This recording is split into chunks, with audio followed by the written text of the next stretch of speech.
नमस्कार, माझा India news बातमी आहे पुण्यातून. नातवाच्या हत्येनंतर न्यायालयीन कोठडीत असलेला कुख्यात गुंड बंडू अंदेकर पुणे महानगरपालिकेच्या निवडणुकीच्या रिंगणात, पण या अटी पाळाव्याच लागणार. पोलीस बंदोबस्तात बंडू अंदेकरला निवडणुकीसाठी उमेदवारी अर्ज दाखल करता येणार आहे. कोणतीही मिरवणूक, प्रचार, यात्रा, घोषणाबाजी, सार्वजनिक भाषणे करू नये अशी ताकीद न्यायालयाने दिली. नातवाच्या खून प्रकरणात न्यायालयीन कोठडीत असलेल्या बंडू अंदेकरला पुणे महानगरपालिका निवडणूक लढवण्यास सत्र न्यायालयाकडून सशर्त परवानगी मिळाली आहे. पोलीस बंदोबस्तात बंडू अंदेकरला निवडणुकीसाठी उमेदवारी अर्ज दाखल करता येणार आहे. कोणतीही मिरवणूक, प्रचार, यात्रा, घोषणाबाजी, सार्वजनिक भाषणे करू नये अशी ताकीदच न्यायालयाने दिली आहे. वनराज अंदेकरची पत्नी सोनाली अंदेकर आणि लक्ष्मी अंदेकर या दोघींनी सुद्धा न्यायालयाला विनंती केली होती. पुण्याच्या विशेष मोक्का न्यायालयाने निवडणूक लढवण्यास परवानगी दिली होती. बंडू अंदेकरची भाऊजाई माजी नगरसेविका लक्ष्मी अंदेकर, माजी नगरसेवक वनराज अंदेकरची पत्नी सोनाली अंदेकर यांना निवडणूक लढविण्यासाठी पुण्याच्या विशेष मोक्का न्यायालयाने हिरवा कंदील दिला आहे. आयुष कोमकरचा निर्गुण खून, वनराज अंदेकरच्या खुनानंतर दोन्ही टोळ्यामधील संघर्ष, याच वैमनस्यातून 5 सप्टेंबर 2025 रोजी आयुष कोमकरची निर्गुण हत्या.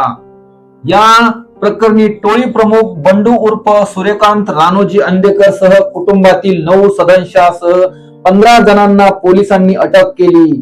अटक झालेल्या आरोपींपैकी 12 जण पोलीस कोठडीत, तर लक्ष्मी अंदेकर, सोनाली अंदेकर आणि बंडू अंदेकरची मुलगी वृंदावनी वाडेकर हे न्यायालयीन कोठडीत आहेत. कोठडीत असूनही निवडणूक लढविण्याची परवानगी मिळावी यासाठी लक्ष्मी अंदेकर आणि सोनाली अंदेकर यांनी न्यायालयाकडे अर्ज केला होता. त्यांच्या याचिकेवर सुनावणी करताना न्यायालयाने दोघींना महापालिका निवडणूक लढविण्यास प्रतिबंध करण्याचे कोणतेही कारण नसल्याचे नमूद केले. त्यानुसार दोघींना नामांकन प्रक्रिया आणि निवडणुकीशी संबंधित कामे करण्यास परवानगी देण्यात आली होती.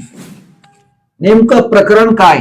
माजी नगरसेवक वनराज अंदेकरचा नातेवाईक असलेल्या गणेश कोमकरचा मुलगा आयुष कोमकरची गोळीबार करून हत्या करण्यात आली होती. या हत्येमुळे अंदेकर टोळीतील वाद अधिकच चिघळला होता.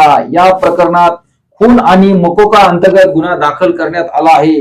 या खटल्यातील आरोपी बंडू अंदेकरचा मुलगा कृष्णा उर्फ कृष्णराज अंदेकर हा आयुषच्या खुनानंतर फरार झाला होता. काही दिवसांपूर्वी बंडू अंदेकरनं कृष्णाचा शोध द्या नाहीतर त्याचा एन्काउंटर होईल असा दावा केला होता. त्यानंतर दुसऱ्याच दिवशी कृष्णा अंदेकर स्वतःहून समर्थ पोलीस ठाण्यात हजर झाला होता. आता अशातच बंडू अंदेकरने तोंडावर काळं कापड, हातात साखळी आणि व्हिक्टरी साईन, गुंड बंडू अंदेकरची खुंखार एंट्री, जेलमधून बाहेर येऊन पुण्यात भरला अर्ज. पुणे आयुष कोमकर मर्डर प्रकरणामध्ये नेकी का काम अंदेकर का नाम अशी घोषणाबाजी करत बंडू अंदेकरने एंट्री केली. मी उमेदवार आहे, दरोडेखोर नाही असं म्हणत त्याने आपला उमेदवारी अर्ज दाखल केला. पुणे हत्येच्या प्रकरणातील आरोपी तुरुंगात निवडणूक अर्ज भरतात, निवडणूक लढवतात हे चित्र आपण या आधी युपी बिहारमध्ये बघत होतो. पण शिक्षणाचं माहेरघर समजल्या जाणाऱ्या पुण्यातही आता ते चित्र पाहायला मिळतंय. तोंडावर काळं कापड बांधलेल्या आणि पोलिसांच्या दोरखंडात जखडलेल्या गुंड बंडू अंदेकरने महापालिका निवडणुकीसाठी अर्ज भरला. यावेळी त्याने व्हिक्टरी साईनही दाखवली. नेकी का काम अंदेकर का नाम असं म्हणत बंडू अंदेकरने थेट अर्ज भरण्यासाठी एंट्री केली आणि त्याला पाहणाऱ्यांच्या काळजात धडधड झाली. अंदेकर टोळीचा म्होरक्या गुंड बंडू अंदेकरने पोलीस बंदोबस्तात त्याचा उमेदवारी अर्ज दाखल केला. पुण्यातील भवानी पेठ क्षेत्रीय कार्यालयात त्याने अर्ज दाखल केला. आयुष कोमकर हत्या प्रकरणात बंडू अंदेकर सध्या तुरुंगात आहे. बंडू अंदेकरने पुण्यातील प्रभाग क्रमांक 24 मधून अपक्ष अर्ज भरल्याची माहिती आहे. बंडू अंदेकरला पोलिसांनी भवानी पेठ क्षेत्रीय कार्यालयात आणलं. त्यावेळी बंडू अंदेकरने घोषणाबाजी केली, नेकी का काम अंधेकर का नाम, अशी घोषणा यावेळी अंधेकरने दिली. बघा बघा मला लोकशाहीत कसं आणलंय, अंधेकरांना मत म्हणजे विकासा कामाला मत, मी उमेदवार आहे, दरोडेखोर नाही, वनराज अंधेकर जिंदाबाद, असं बंडू अंधेकर म्हणाला.